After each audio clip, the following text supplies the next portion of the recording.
Hey guys, welcome to another episode of Koalipops. My name is Jonathan Taylor Thomas, and today we're creating two versions of a werewolf. We're creating a cute version and a terrifying version. This terrifying version, I am here for this. It looks bomb, so let's get started.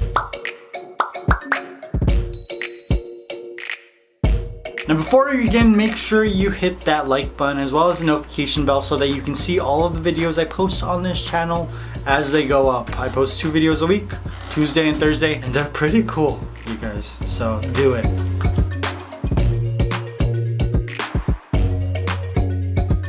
Now to create this werewolf, I'm starting with a 10-inch square cake. I'm creating just a basic shape. It almost looks like the plates on a baseball field. I don't even know what they're called.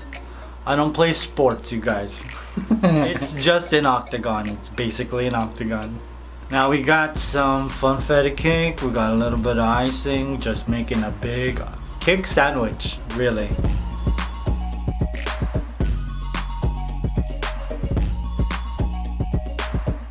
I didn't flatten my cake at all, just because I'm going to use it to achieve all of my werewolf accents and details. Yes, and I started to map it out just a little bit. This, of all of the monster cakes I've created, this probably has the most symmetry. I just did this on the fly. I'm making this character up, so it was easy for me to just wing it.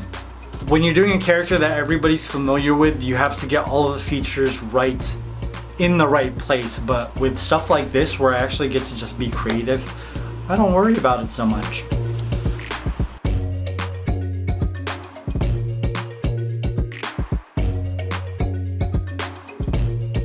I gave this cake a crumb coat, and while it was sitting in the fridge, I started working on the cute version of my werewolf. He's trying to look scary, but he's not scary. He's not scary at all. So I'm using a 5-inch round cake. I just leveled out the top and cut it in half. Then I placed on a template. I created this on the fly as well, but I just wanted it to be more symmetrical than the other cake.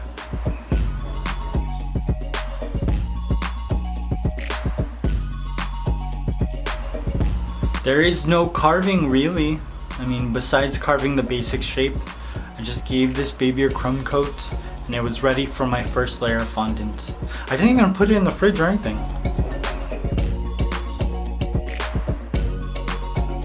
Ooh, what color is this? It's like a muted blue. I don't even know if I have this color. Oh, it's like a striking blue. Just a hint of green and a lot of gray. It looks really nice.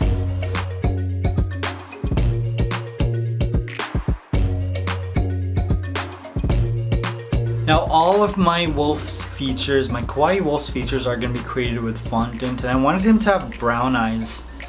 I thought it would look really good against the blue. So we've got some light and dark shadowing to give his eyes a little bit more detail right before I added the pupils to the middle. And that itty bitty nose. If I were to do this again, I think his nose would be a little bit higher just so his mouth would line up with the bottom of his eyes. And maybe his eyes would be a little bit more far apart, but it's too late now. Now I'm adding just a little bit more werewolfy detail. And voila! My kawaii cute werewolf is complete. Now in hindsight, there are some small details that I would have shifted just a little bit, but it's too late now. Let's get back to the terrifying version of this cake. Now I wanted to highlight more of the wolf's features, so I'm adding fondant to the top of my cake for his brow line, his snout, and a little bit of his chin.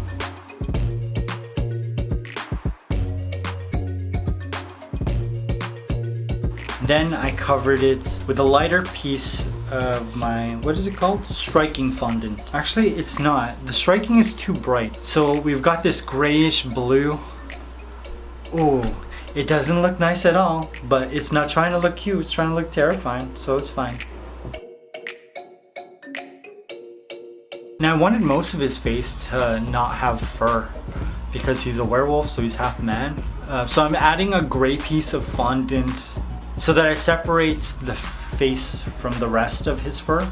Makes him look a little bit more werewolfy.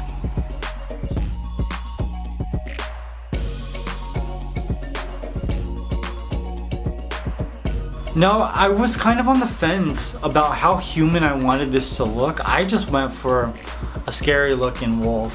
You know, I feel like his body would look more human than his face. But the fact that most of his head is skin, I think that's what makes him look most like a werewolf.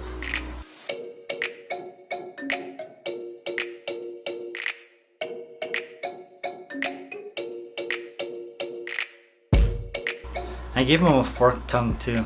I thought that looked really cute. Look at that fork.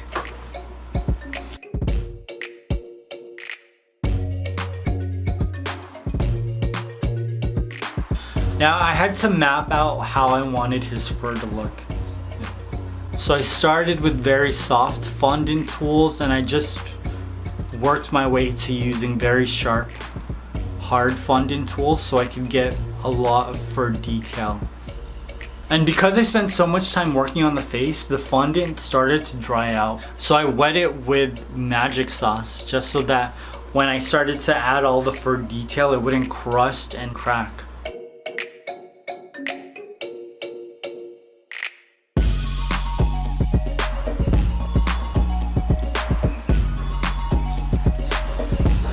Then I added some fondant pieces just to blend his face into the rest of the cake. That looks pretty sick, doesn't it? All of those torn fondant pieces really looks like fur.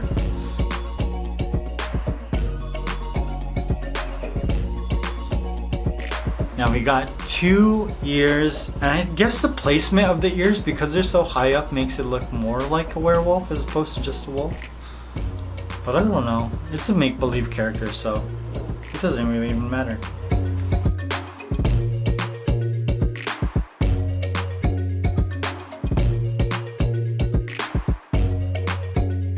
When I was adding the teeth, I was kind of scared that it was going to look more like a rat.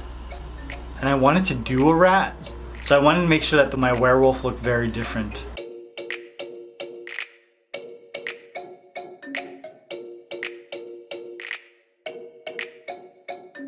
And I'm adding the gum line, my favorite part, and then his eyes.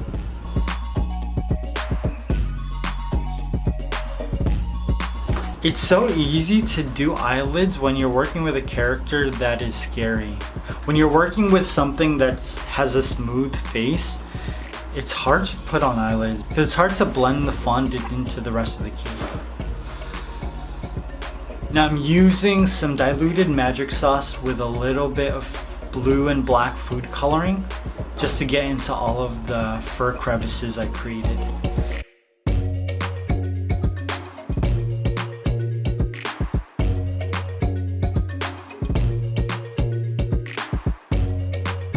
Then I started to add a little bit of diluted red food coloring just to look like human skin along his eyes, his nose, and a little bit around his mouth. Then I added some detail to his teeth.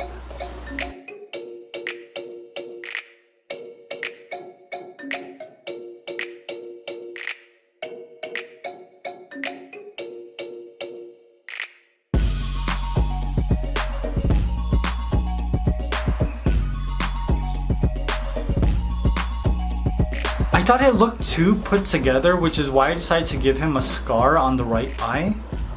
I really did want him to look like he'd been through some stuff.